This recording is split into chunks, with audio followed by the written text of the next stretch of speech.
અરે કીશું હા મમ્મી. મને યાદ આવ્યું મેં છે ને આપણે પેલી દુકાન લીધી ને હા ત્યારે બાધા રાખી હતી કે હા. આપણે દુકાન ઘરની થઈ જશે ને તો હું માતાજીને સાડી પહેરાઈશ અને દીકરીને સાંકડાનું દાન કરીશ.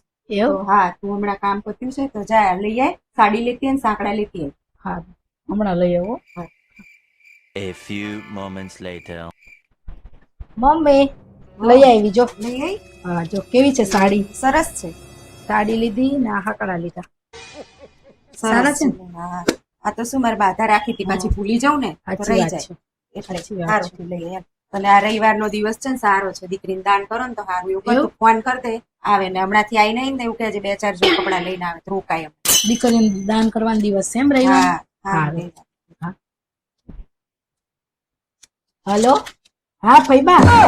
હા તમે આજ રવિવારે આવજો. આ રવિવારે મમ્મીએ છે ને બાધા રાખી હતી અમારી દુકાનની. હા તો એમાં એવું હતું માતાજીને હાડી ચડાવવાની અને તમને પાયલ લઈ દેવાના. હા તો રવિવાર આવજો. અને હું કઉ છું હા 2-3 દિવસના કપડા લઈને આવજો રોકાવા. હમણાંથી આવ્યા નથી ને તો રોકાજો. એ હા સારું. હો આવજો. જય શ્રી કૃષ્ણ. અલી તને કોને ફોન કરવાનું કીધું મેં? ફઈબા ને અલી મેં મારી નણંદ નહીં તારી નણંદને ફોન કરવાનું કીધું. તમે એવું કીધું તો દીકરીઓને દાન કરવાનું. તમારી દીકરીને દઈ બાર દીકરીને દઈ હરખું છે ને મોટી છે તેને જ દેવાય ને. દીકરીઓને દેવું છે તો મોટાને દેવાય. હવે અઠવાડિયું આવશે ને તો મારો જીવ ખાઈ જશે. તો મારી નણંદ આવશે તો મારો જીવ નહીં ખાઈ જાય? કઈ મારી છોકરી તારો જીવ નહીં ખાતી? એ તો બધાને એવું જ લાગે. તમને કેમ તમારા નણંદનો જીવ લાગે? તો બાને એવું જ લાગતું હોય કે ઈ કઈ જીવ નહીં ખાતી હોય. બધાને પોતાની દીકરી હારી જ લાગે. પોતાની નણંદ ખરાબ જ લાગે પોતાને. હા તમારી નણંદ ખરાબ તો મારી નણંદે આવીને મારો જીવ ખાય છે. સારું કઈ નહીં હવે ભલે.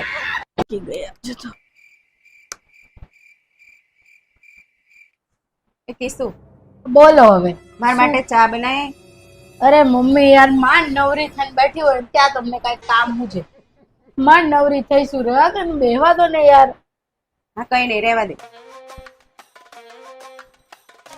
અચ્છા કોનો? હા જય શ્રી કૃષ્ણ.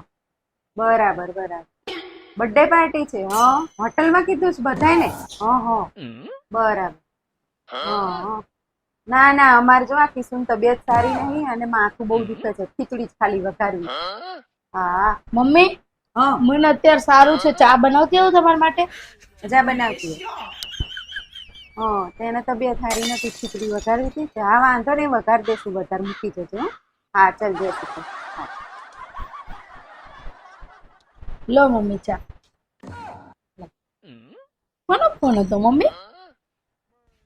માસીનો ફોન હતો. હા શું કહેતા હતા? એમની લાઈનમાં છે ને આજે બર્થડે પાર્ટી છે તે હોટલમાં જમવાનું રાખ્યું છે બધાને કીધું છે એટલે કે હા આપણને કીધું. વાહ. આપણને નહીં કીધું હવે એમને કીધું છે એટલે ફોન હતો એને સાસુ માટે ખીચડી તમે બનાવજો એટલે મેં કીધું કિશુની તબિયત સારી નહીં ને એટલે અમારે ખીચડી જ કરવાની છે એટલે કોઈ બનાવી દઈશ. તો આ આપણી મૂક ને ખીચડી તો એમની એ બનાવજે થોડીક વધારે બનાવજે. હું કઈ નહીં બનાવવાની. મને તો માથું દુખે હુઈ જવું મારે તો. કેમ હમણાં તો ઉતરી ગયું તું માથું ને? પાછું દુખે બહુ જ અત્યારે. આમ લપકારા મારે નકરું માથું. હું તો હુઈ જવું. હા તે હુઈ જા હું બનાવી દઈશ. હા હોટલમાં જવું હોય તો બધું ઉતરી જાય. મેં કઈ સાંભળ્યું નતું હોટલ. સાંભળ્યું નથી એટલે એક નંબરની નાટકમાં જ છે. ક્યાંક આમ બહાર ખાવા જવું હોય ને તો ફટાફટ તૈયાર થઈ જાય, બધું ઉતરી જાય, માથું ઉતરી જાય, તાવે ઉતરી જાય. અને ઘરે ખીચડું ખાવાનું હોય ને એટલે તો હારી જરાય ગમતું નહીં. તો ખીચડું જ ખવડાવવાનું ખાય ખાવું એટલે કઈ.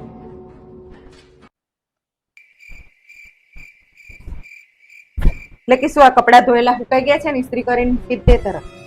હા મમ્મી હમણાં કરી નાખીશ. બહુ માથું દુખે છે મને અત્યારે તો. તારે તો પણ રોજનું થઈ ગયું માથું દુખે ને આ દુખે ને તે દુખે ને. તારા જેવડા અમે હતા ને તો કશું થતું નતું અમને. બધું આખા ઘરનું કામ કરતા હતા ને બધું કરતા હતા તોય. અને તમને તો રોજના નાટકો માથું દુખે ને માથું દુખે. લાઈ નથી કરવી મેં. અરે મમ્મી મેં ના ક્યાં પાડી યાર. કરી દઉં છું હવે.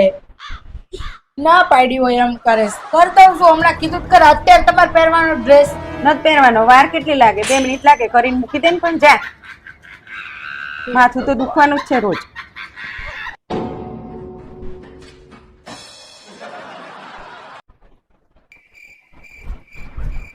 મમ્મી હું થોડીક વાર બહાર બેસું છું બધા જોડે.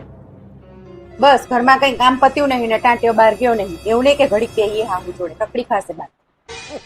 હા મમ્મી તમારી જોડે બેસું. બોલો ને શું વાતું કરશું કહો.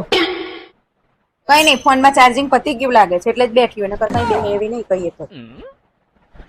મમ્મી હું ઉપર જઈને સુઈ જાઉં, બહાર નહીં જતી બસ. ખબર જ હોય મને, કઈ બેવું નહીં ગમે, ઉપર જઈને હમણાં સુઈ જશે, કઈ પૂછે નહીં. ફોન ચાર્જિંગમાં મૂકીને આવી હશે એટલે બેનપણીઓ જો ખોદણી કરાય ને મારી, ફોન કરી ખોદણી કરશે બેઠી બેઠી. ફોન આયા નીચે જ પડ્યો છે ને હું ઉપર જઈને સુઈ જ જાઉં છું. મને ખબર જ હોય ફોન અહીંયા નીચે મૂકીને જશે એટલે કોકનો ફોન આવે તો મારી ઊંઘ બગડે ને, પોતે શાંતિથી સુઈ રહે. હા, હું ઊંઘવા ના દેવાય ને શાંતિ. મમ્મી તમે જે કહો ને એ કરીશ, અહીંયા જ બેઠી છું. બસ હવે આવું કહેશે જે કે એ કરીશું. કોઈ દી કઈ કર્યું? મારે તો આ ઘરમાં ખાલી 2 ટાઈમ ખાવા હાટું મોઢું ખોલવાનું, બાકી કઈ બોલાય નહીં. આખી સોસાયટી જાણે કે શિલ્પાબેન ને કઈ ઘરમાં લપ નહીં, ખાલી 2 ટાઈમ ખાવા હાટું બિચારા મોઢું ખોલતા હશે. આટલું બધું બોલે તો એ કઈ લપ નહીં શિલ્પાબેન ને. આખી સોસાયટી જાણે, કોક દી ભેગી રે સોસાયટી તો ખબર પડે. આખો બસ. દી કોઈ લપ નહીં. હવે બસ ભેગા રહેવી એ નહીં ખંટાતું.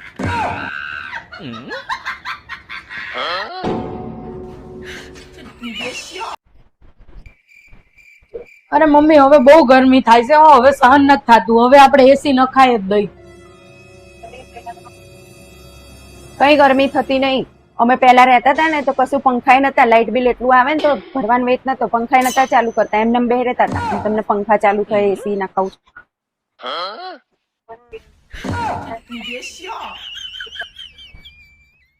મમ્મી હું શું કહું, હવે આ ઘરે હાવ નાનું પડે છે આપણને. હવે આપણે થોડુંક મોટું ઘર લઈ લઈએ. હંકડાશ કેટલી પડે. લ્યો હવે આવડું 2 માળનું મકાન છે તોય તમને હંકડાસ પડે છે. અમે પહેલા એક રૂમમાં રહેતા હતા, એક રૂમમાં છે ને અહીંયા પાટ પડ્યું હોય ને અહીંયા રાંધતા હતા, 2 ખુરશીની જગ્યા નથી રહેતી. મહેમાન આવે ક્યાં બેહાડવા, તોય અમને હંકડાસ નથી પડતી. તમને આવડા 2 માળના મકાન તોય હંકડાસ પડે છે, તો શું લેવાનું નહીં.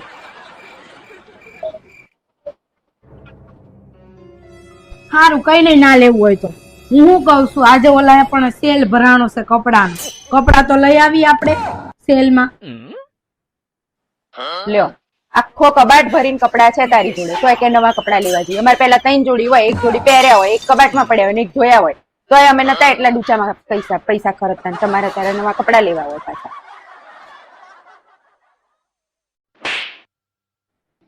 તમારા જમાનાની વાત અલગ હતી.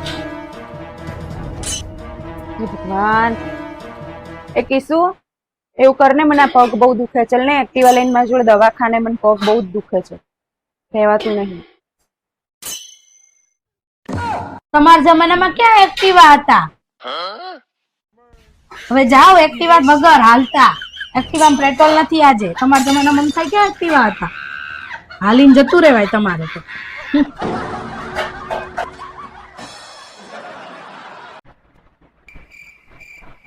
મમ્મી તમે દીદીને ફોન કરી દીધો તો ક્યારે આવવાના છે? અમે આમ રાતે જઈએ છીએ, ટ્રેનની ટિકિટ છે અમારી મનાલીની. તો ના અરે મેં કઈ નહીં ફોન કર્યો, તમારે ના કરવો પડે. હું તો કઈ ના કરું ફોન, મારે શું?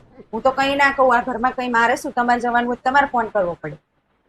એટલે તમે દીદીને કઈ કહેતા જ નથી? ના અરે હું તો કેટલાય દિવસથી મેં વાતે નહીં કરીને ફોન કરું, કઈ કહેતી એ નહીં. એવું છે? ઉભા રહો હમણાં પૂછું. હલો, હા આરતી દીદી, જય શ્રી કૃષ્ણ. હા અરે દીદી મેં તો તમને એક વાત કહેવા ફોન કર્યો હતો. બોલો પરમ દિવસે છે ને મેં વટાણા બટેકાનું શાક બનાવ્યું હતું ને, તો શાક ખાવ દાજી ગયું હતું. બોલો.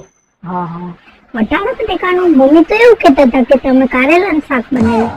હા ખબર છે મને, કારેલાનું હતું, ભૂલાય જ ગયું, મગજમાંથી જ નીકળી ગયું. હા અરે કઈ નહીં, બસ જો આ પરમ દિવસે છે ને કે શરબત બનાવ્યું હતું ને તો ગ્લાસ લઈને આવતી હતી ને તો ભૂલમાં પડ્યો ને તો ગ્લાસ જ ફૂટી ગયો મારો. પણ મમ્મી તો એવું કહેતા હતા દૂધ કોલ્ડ ડ્રિંક નો ગ્લાસ હતો, શરબત થોડું હતું. અરે હા દૂધ કોલ્ડ જ હતું પણ ભૂલાઈ ગયું, મને શરબત બોલાઈ ગયું ભૂલમાં. અરે દીદી તમને ખબર, મેં તો બોલો અમે મનાલી જવાના છીએ ને તો કોઈ જાતનો ખર્ચો કર્યો નથી, બધાય કપડા મારી બેનપણીના લઈ આવી છું. પણ મમ્મી તો એવું કહેતા હતા તું તો 10-15 હજારના કપડા લઈ આવી. અરે એ તો મેં મારી હાટું નથી લીધા, ઈ અમારા હારે આવવાના છે ને એને લીધા છે, અને મેં તો 2000 ના લીધા છે કપડા, એટલા 10-15 હજારના હું લેતી આવીશ. સારું એ હા મૂકી જય શ્રી કૃષ્ણ. કેતા તા ને અમે તો જરાય કોઈને કાંઈ કીધું જ નથી. તમે તો કાંઈ કહેતા જ નથી નહીં? મેં નહીં કીધું પહેલે તો. વાહ ભાઈ વાહ, કાંઈ કહેતા જ નથી નહીં? હું શું કરવા કહું? વાહ ભાઈ વાહ, હવે સાચી રીતે કહી દો ક્યારે આવવાના છે દીદી આમ જાય પછી? એ તો મેં ફોન નહીં કર્યો, એ જ કહેતી હતી હું કલાક પછી આવીશ, જાય પછી. હું શું કરવા કહું? આ તો સામેથી કહેતી હતી હું આવવાની. એને ખબર માણસ પડી હશે. કેટલું જુઠ્ઠું બોલે પણ ભગવાન થી તો બીવો. હવે બે સંભાળજો ઘરને પાછા ભેગ્યું થાય. હા તે રહીશું, તું જા ને હવે શાંતિથી જ રહીશું. ચાલ